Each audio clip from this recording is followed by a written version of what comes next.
Welcome to the Jung Anthology Podcast, analytical psychology seminars from the C.G. Jung Institute of Chicago. Episode 12, Individuation with Boris Matthews, Ph.D. Today's lecture will be introduced by Mary Doherty, Jungian analyst and past president of the C.G. Jung Institute of Chicago. But before she does, I want to let you know about this year's Founders Day Symposium coming up on March 12th. Donald Kalshed, author of Trauma and the Soul, will be coming to Chicago to be the featured speaker of this symposium. For more information about the symposium, visit our website, jungchicago.org. One more thing that I want to mention is that the slides used in this presentation are available for download, so you can view them on our website, and there is a link to a PDF version of the slides in the description of this podcast. So whether you view it on iTunes or on our website, just go to the description of the podcast and you'll be able to see the link. Just click on it and you can either view them online or download them and view them wherever you want. My name is Mary Doherty, and I'm an analyst at the Jung Institute of Chicago. The following podcast was a part of the new series entitled Getting to Know Jung. This initial lecture was offered in fall of 2015, which introduced key Jungian concepts to provide clinicians practical insight into the emotional lives of their clients. It is my pleasure to introduce the first presentation by Boris Matthews.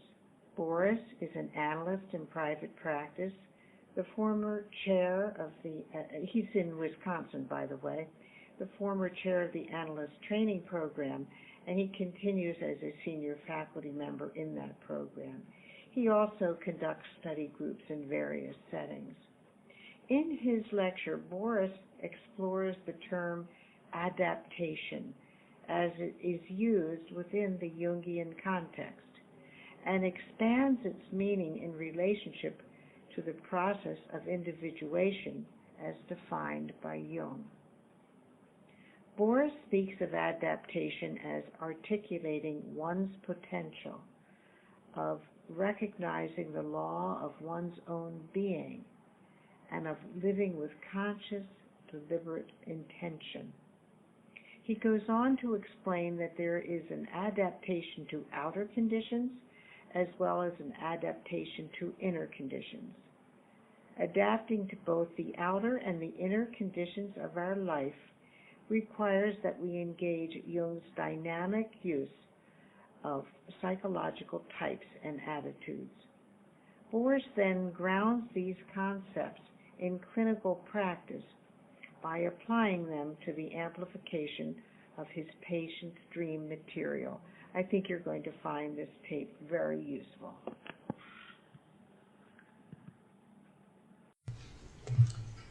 I have made an assumption. Of course, assumptions are always loaded with difficulties and dangers. And the assumption that I made is that some of you know something about Jung, and some of you may not know much or may only know hearsay. So for those who know what I'm going to talk about, you can fill in the unsaid words to your table mates. And those of you who don't know anything, ask those who know something. That's a takeoff on the Nasruddin story, by the way. Well, I'm going to talk about a couple of things that I don't think have been talked about quite in this way, and I think they ought to be because I think it's foundational. You've probably heard a lot of things. This is for the people who don't know maybe much about Jung. You've probably heard a lot of things about Jung. Let's see if I can get this to work. All right. You've probably heard a lot of things about Jung, like he collaborated with Freud, he was a mystic, he experienced a creative illness. What else? He wrote about archetypes, about synchronicity. Individuation is one of the important concepts in what he has to say. But there's another aspect to Jung which is not talked about very much. And as I looked over my computer files, I realized that I've been talking about this forever. And I probably will continue because I think it's foundational. And that is the concept of adaptation. Now, you don't find that expanded very much in Jung, but if you've read some of Jung's late works, you'll notice the word adaptation here and there, and you think, oh yeah, that's very nice. It is very nice, but what does it mean? So that's one of the things that we're going to unpack. And I'm going to unpack that in the context of how adaptation and what goes along with that is an integral part of the process of individuation.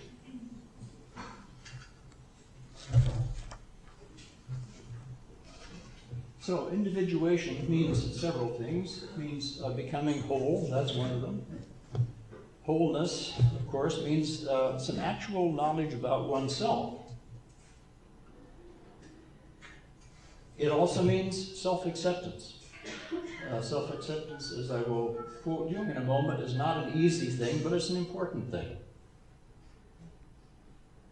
As Jung says in this passage, self-acceptance sounds very simple, but simple things are always the most difficult.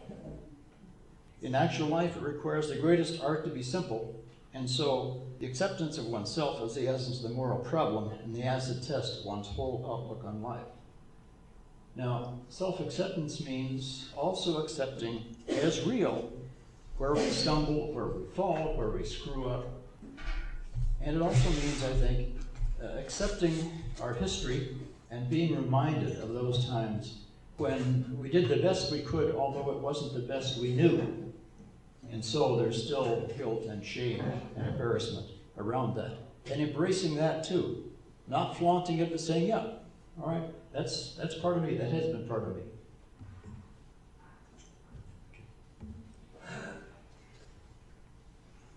So on to individuation. Actualizing one's potential is part of that. And as Jung says, recognizing the law of one's own being. Now this last term, recognize the law of one's own being, is a really central idea.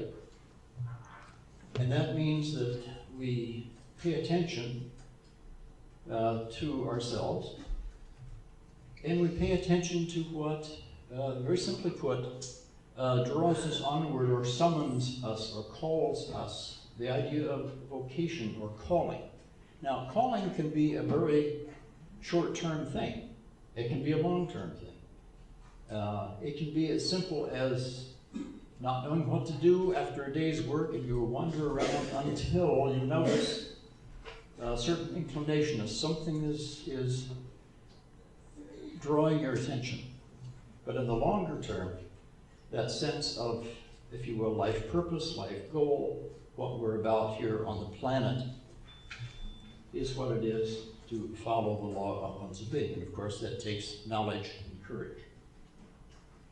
And growing where one is planted. That means that we live in the circumstances into which we're born or those that we can create for ourselves. Let's see where I am on these. All right, now we get to the idea of adaptation. This is something that Jung first talked about in a lecture in October of 1916.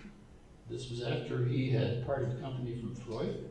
There was a series of lectures in Zurich that summer, and Jung delivered a lecture in October from which some of these basic ideas are taken. You can find them in volume 18. Adaptation needs to be conscious. We need to know what we're doing. It needs to be deliberate, which means we think about it, we reflect on it, and it needs to be intentional. So all three of these terms, conscious, deliberate, intentional, imply an awareness, an alertness, a waking consciousness, which rules out running on autopilot. It rules out passive, defeatist compliance. Okay. It means actually choosing as much as we possibly can, making a conscious decision to do whatever it is that we end up doing.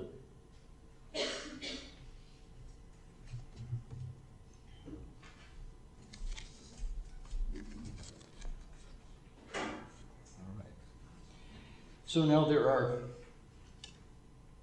two vectors in adaptation, or two points of view, if you will, which are crucial. Adaptation to outer conditions, adaptation to inner conditions.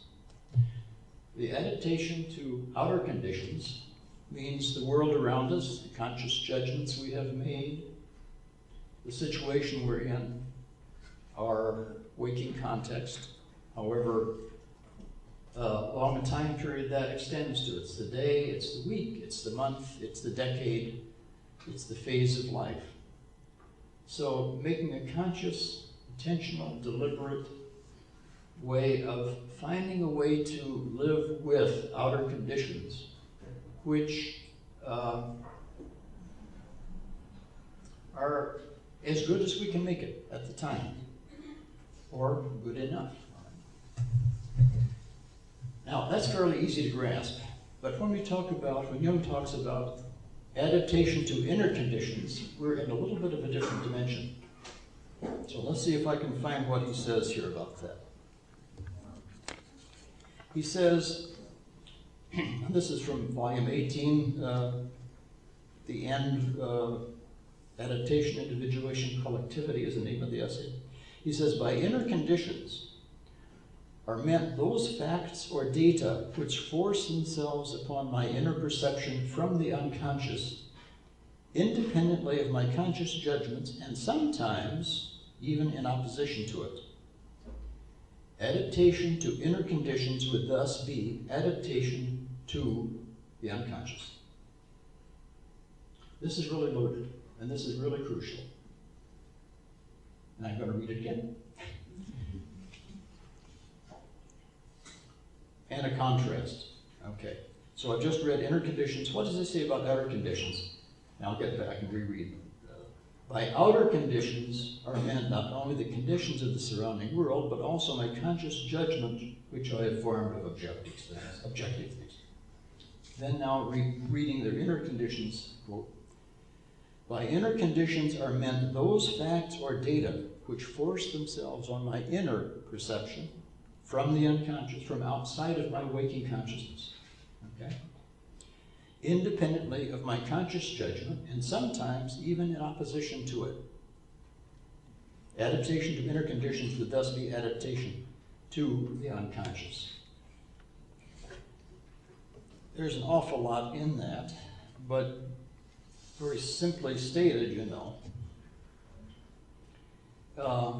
inner conditions can be a fantasy that persists, that hounds you. Inner conditions can be a repeated dream that you haven't deciphered. With news you can use, but you haven't gotten the news, and so you can't use it yet. Inner conditions could be a habit which trips you up. Okay? Inner conditions can be a vision, it can be a numinous experience. And this is really where a major part of Jungian work, as those of you who know, takes place, is learning how to adapt to those inner conditions that present themselves to us in these various forms.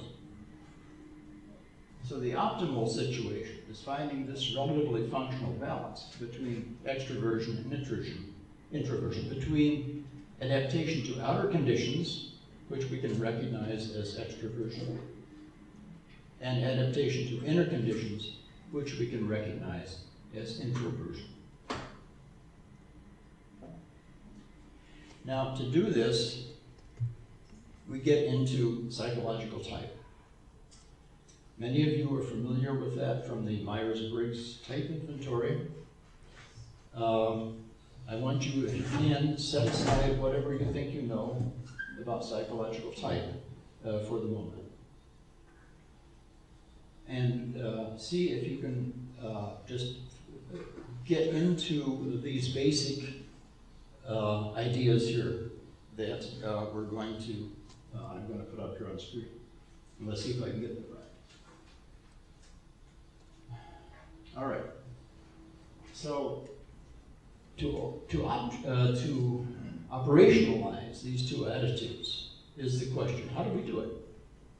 How do we operationalize adaptation to outer conditions?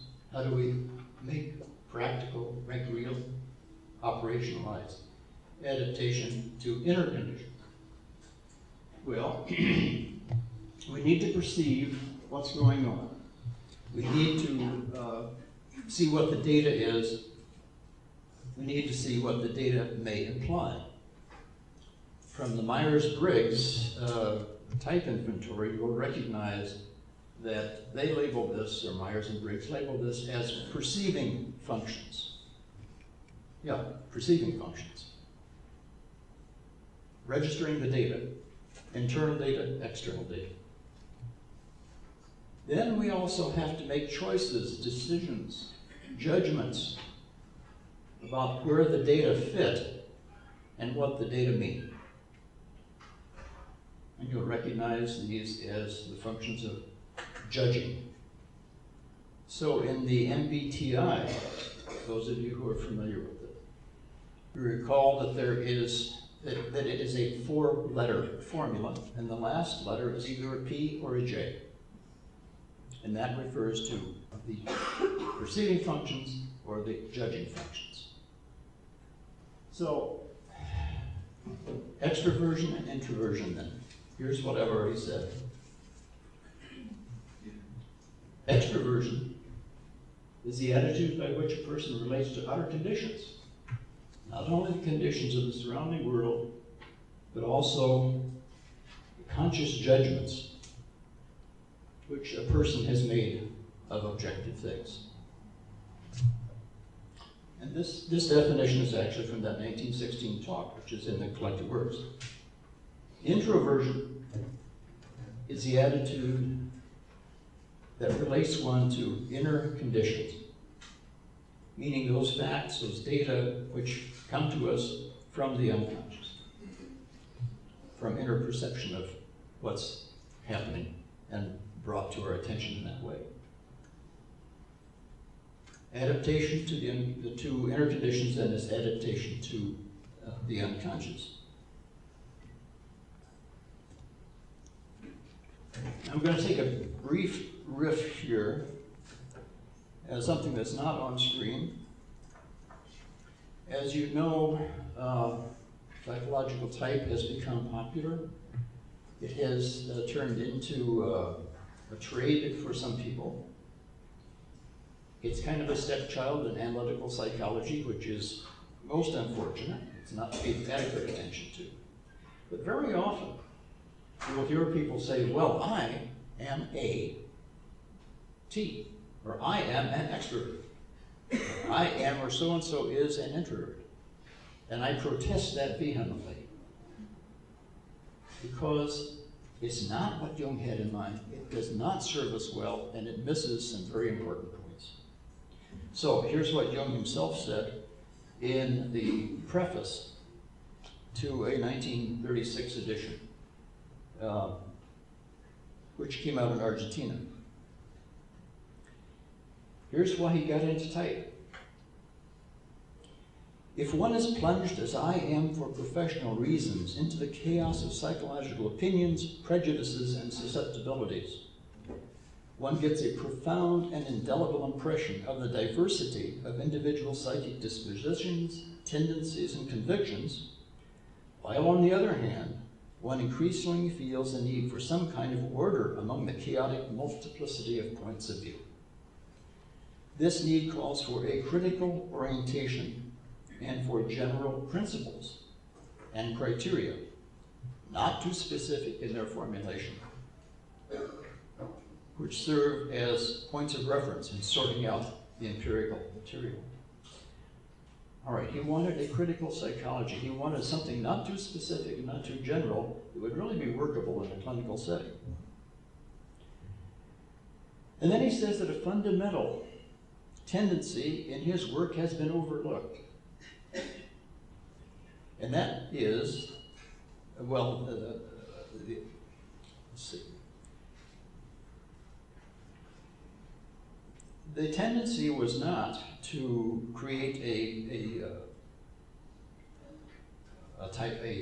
characterology, he says. My typology is far rather a critical apparatus serving to sort out and organize the welter of empirical material, but not in any sense to stick labels on people at first sight. And I could just hear him growling as he wrote that. It is not a physiognomy. It is not an anthropological system, but a critical psychology dealing with the organization and delimitation of psychic processes that can be shown to be typical. So there are some critical words, psychic processes which can be shown to be typical. So no human being is just a psychic process. All right. We have available to us extroversion and introversion, these two attitudes. We have available to us the functions that we will get to here in a moment. Okay. So let's see what I've got here. All right. Sensation and feeling and these things.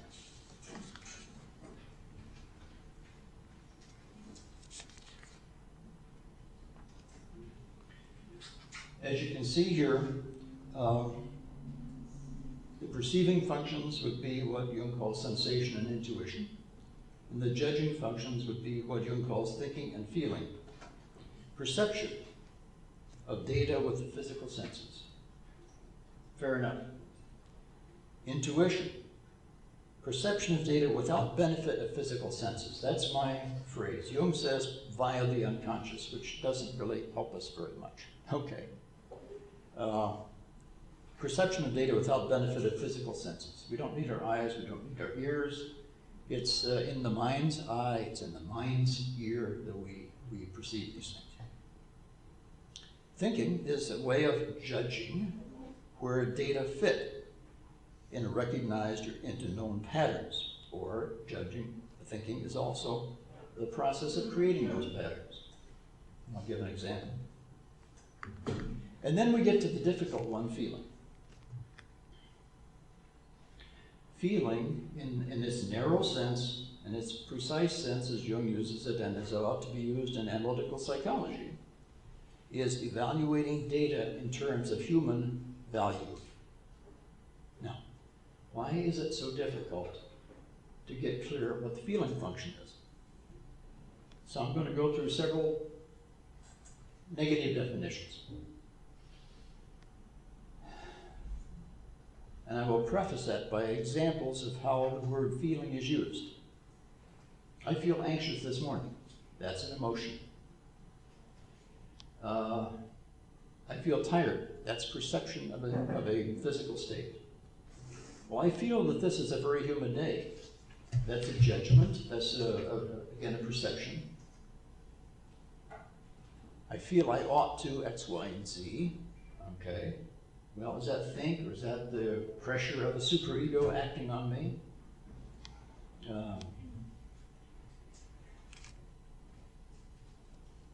We use the word feeling to cover a lot of bases that really confuse things. And the problem with that is that we're not really clear about what the feeling function is supposed to do. And therefore,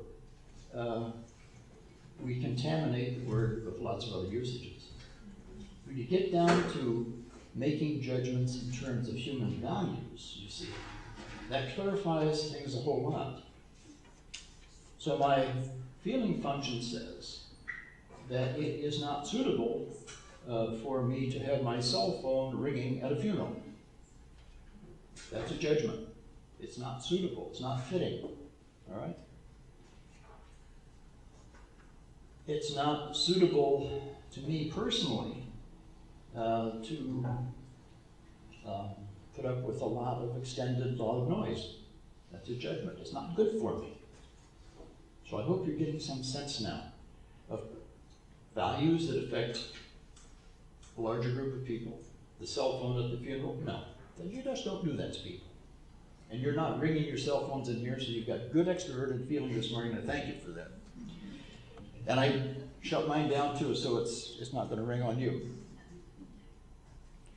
So feeling, evaluating data in human terms. It's what we've got to be about here. All right, what do we do with this? Let's see if the next slide is the right one. Maybe it is, maybe it isn't. Conscious psyche is an apparatus for adaptation and orientation. So that means that if we have access to a function that relates us to the world, and have access to an attitude or function that helps us deal with inner perception, we've got a couple of very good, we've got the necessary equipment to adapt to what is coming up in us, to what is happening inside, and we have the tools to adapt to what's happening around us and to orient ourselves inwardly and to orient ourselves in the world. All right. Now, putting it all together, how do attitude and functions serve adaptation and further individuation? This is where it really comes together. And this is a piece that I hope works for you as we put it out here. So, adaptation and individuation, they're clinically important concepts, enduring value. As I said, individuation means wholeness, means becoming whole, not the same as becoming perfect. We all know that. Individuation means, and wholeness means, gaining factual knowledge about oneself, about our strengths, our weaknesses, our traits, our parts, and those things we're ashamed of as well as those things we're proud of. And as I said earlier, self-acceptance. And again, this is a review. Adaptation has these two vectors: adaptation to inner conditions, adaptation to outer conditions, introversion and extroversion. They've come to be known. And we need to be able to adapt to both of those worlds, the so-called inner world, whatever that means, and the outer world. Just sort of as a sidebar here, there's some question, where does the unconscious end? What are the limits of the unconscious? Well, that came up just this morning in a talk I had with somebody. Is the unconscious limited by my skin? Maybe, but I don't think so. The unconscious, is really a negative statement. It's all of which I am not aware. So, who knows what the end is? So we need to be able to adapt to both the inner world, whose limits we cannot determine, and the outer world that seems pretty definite and finite. And so that we have then these four functions, these tools. We've got perceiving, we've got judging.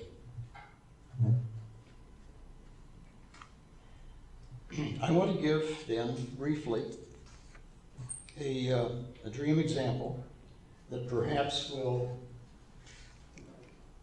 illustrate how this might work. I have permission to use the dream, which is always a good thing to have.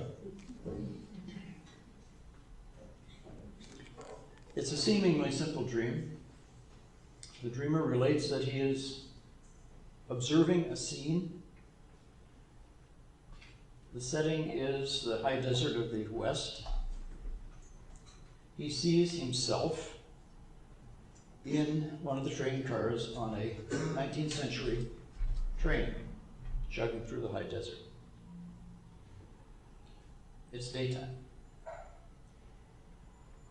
In the dream, he knows that there are bandits running along the top of the train cars, as was wont to be the case in the Western movies we saw as kids. And in the dream, the dreamer in the car says, "If I can lock the doors and close the windows, I will be safe from those bandits." So he secures the windows and he locks the doors, and he's very satisfied with himself that the bandits now are excluded. But then, suddenly, a bandit has been perched up somewhere and lands on the dreamer's shoulders, and he awakes terrified. So he brings us to analysis. Now, those of you who know how to work with dreams, you can take a couple minutes snooze here while I tell those who don't know how Jungians work with dreams, how we go about it.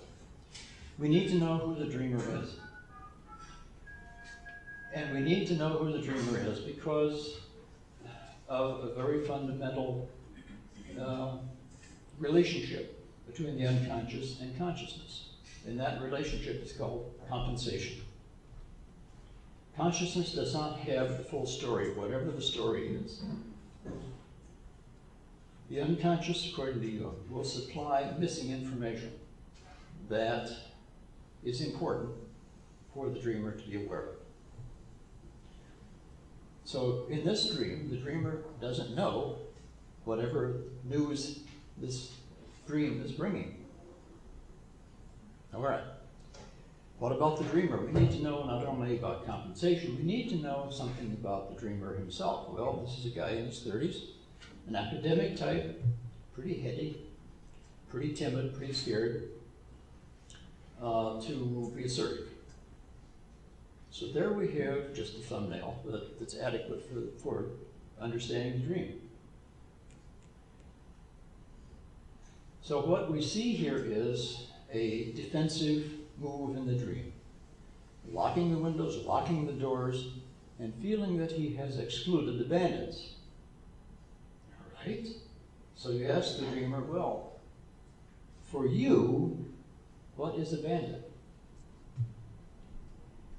And the answer is the person's, the dreamer's particular sense. He says, well, they're outlaws, you know. They just do whatever they want. They take whatever they want. They don't give a damn about anybody. Okay. So now we have what the dream is saying, what the dream is showing the dreamer. So what it seems to be saying is that you're trying to exclude what looks to you like a bandit. But you know, if you strip away that rather exaggerated portrait, it's really an image of going after what you want. Mr. Timid, going after what you want. But it's shown in the dream as a bandit because that is how the dreamer feels about self-assertion. All right. It was a useful dream. He got another one later on that amplified that also. So now, what does he need to do in terms of what we've talked about in adaptation? Well, he's gotten some data, all right, from the inner sense. And that's the dream. Here, the dream provides us data. It talks about a defensive attitude, and it talks about a fear, a terrible fear actually, of self-assertion and how it is so prohibited.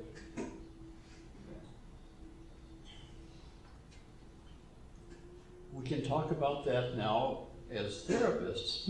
Okay, we can relate that fear of self-assertion to the defensive structure. Those are obviously T operations that we're doing here.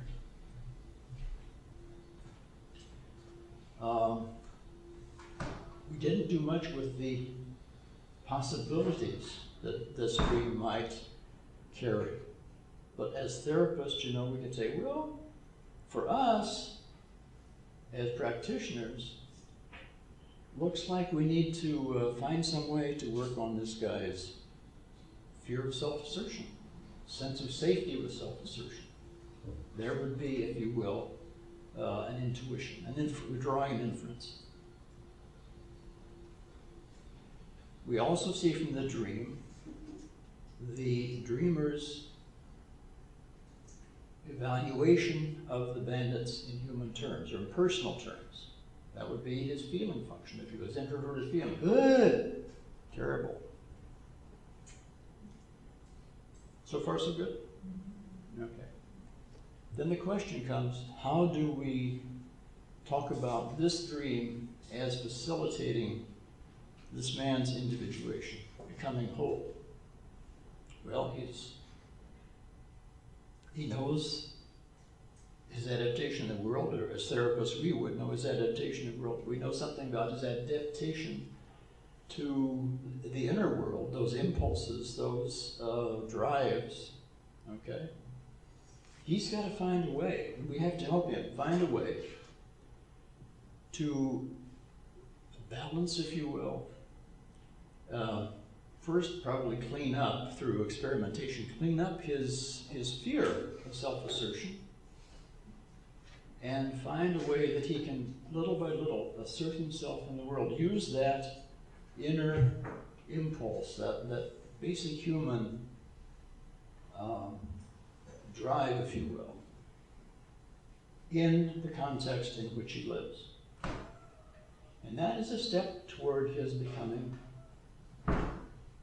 closer to wholeness. It's a step toward his individuation. So, it may sound terribly simple, and it is in some ways. I think this is something that is not said very often, though, in Jungian circles. It's clarifying a very fundamental group of related, it's clarifying the relationship between a group of fundamentally related phenomena, namely psychological type and individuation. The relationship between inner and outer. It clarifies Jung's intentions with what he meant with psychological type. So we don't say that this guy is X, Y, and Z, whatever, W, X, Y, Z, we need 4 letters for MBTI. We say that his feeling function, his judging function, both personally and in regard to world, is, a little bit skewed here. He's not as bad a guy as he thinks he is, and the world isn't really as dangerous as a place as it seems to him. Okay.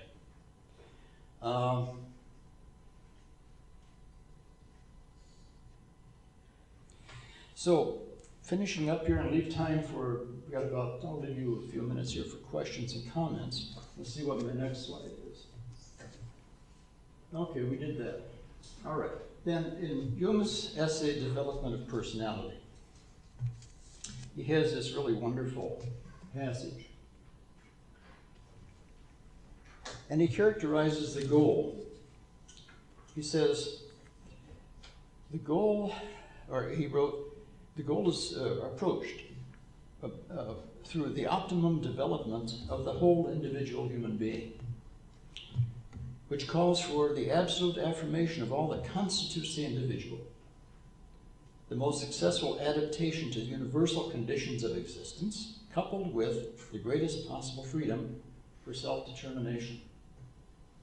And of course, this is a trade-off. You got to make these choices. You got to balance what moves in you. I've got to balance what moves in me against my judgment of how it's going to fly in the world around me. So we need knowledge. We need to be able to observe ourselves. We need to be able to observe the world around us. I think as clinicians, we do this all the time with our clients without perhaps having this level of clarity, if you will, of the moves, of the transactions, of the interventions that we are performing. Okay, we've got about 10 minutes. I would be glad to hear your questions or comments or responses. So, go for it. Remarks? Yes? Can you just repeat the piece that you said about this is something that you don't hear very much in Indian circles, and it was about the relationship. Something is clarifying the relationship between those. Yes. You can ask other analysts here in the audience today, but my sense of it is that I don't remember seeing a close connection in anything that I've read between psychological type, as Jung talks about it, and the process of individuation. Okay? In other words, this adding in the psychological type piece, the adaptation part, operationalizes a process. It makes clearer what we've got to do if we really are serious about becoming whole. Okay, what have I got to do to become whole? Well, here are the steps, you know. I've got to know myself. I've got to get the data about myself. I have to understand where that information, that data fits. That would be the thinking function, okay. Certain abilities, certain inclinations. Well, where can I use these particular inclinations, these particular interests in the world? All right. What are the possibilities? That would be the intuitive part. Fine, I have these traits or these interests. What can I do with them? And then the fourth part is evaluating how satisfying will that be? How well will that work in the world?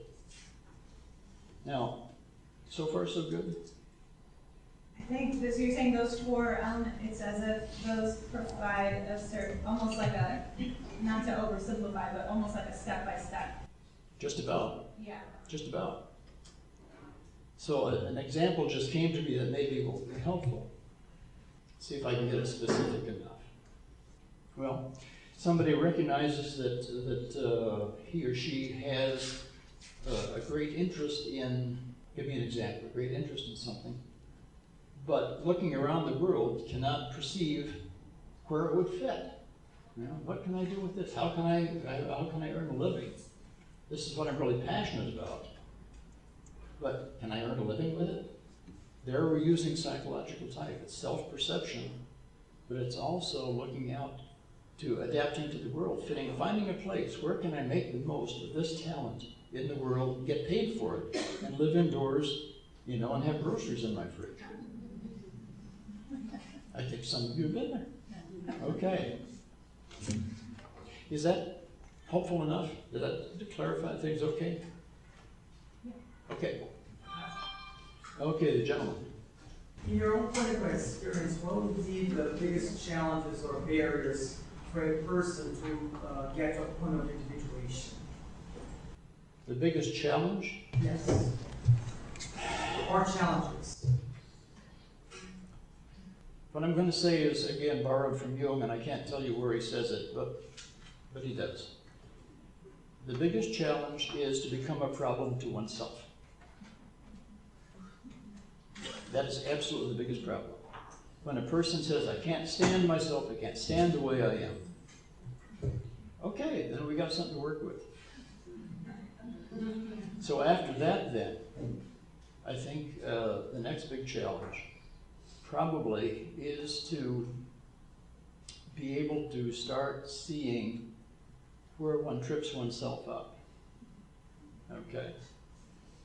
And often that will come up early as a big dream, showing the goal, and then subsequent dreams tend to be closer to a current lived life. Just a very brief dream example. And this one was published by Max Zeller in a series called Dreams of a Successful Man. And there's, as I recall the dream, it's in a series, and there's something in a Mexican shop that this man wants. And he rides up to it, but he's on horse. And the door is very low, you know. And he realizes in the dream, if I'm going to get into the shop, I have to get off my high horse. Okay, this is the kind of thing that does come up. I saw a lady's hand over here, and then you, sir. Yeah. What is the impact of the collective unconscious? What is the impact of the collective unconscious? Plenty. All right, the example I'm going to give are one of Jung's dreams before the outbreak of the First World War. Okay, and you know those? Okay, you can see them in memories, dreams, and reflections, I think. But Jung is riding in a train. I believe he has these dreams 3 times, or versions of them. But he's riding the train, he dozes off, and he has this dream or vision of a flood. Europe is being flooded, and the flood is a flood of blood. And everything is being wiped out, buildings and people and roads and churches and everything. And the flood rises higher and higher and higher. And this was early August, late July of 1914. And he wondered if he was going crazy. Now that's another talk about what's crazy and what is not crazy. But anyway, when World War I finally broke out, he realized, oh my God, that is not a personal dream. That is a dream about what's happening on the planet. So people do get these kinds of big dreams. But I think probably more often people get big dreams which are more personal, that say something like the train or the door, or another one where a man dreams that he sees a little girl lying in an emaciated little girl figure lying in a dusty road, and clenched in one of her hands is a lump of gold. It's clenched so tightly that it has the imprint of her fingers. And then rabble kids show up suddenly and say the gold and lunge for the figure lying in the road. Now, just very, very briefly, so that we can have our break, the figure of the little girl here, we can't take this literally. We have to take this as more than literal. So just cut quickly to the chase. The little girl represents that function of relationship with the unconscious, or that would be that inner directed vector in adaptation. That would be introversion in that sense of perceiving and relating to what's happening. So that the emaciated little girl is a visual equivalent to introversion, if you will, to the introverted attitude. And it's saying, there's gold, but your relation to it is emaciated. And it's threatened by whatever these rebel kids represent. This podcast is distributed under a Creative Commons Attribution, Non-Commercial, No Derivatives license. Share it all you like as long as you maintain the attribution to the speaker, but please do not change it or sell it. If you like this episode, tell your friends about us or leave us a review on iTunes. For more information about classes, training programs, videos, audio, this podcast, or to find a Jungian analyst near you,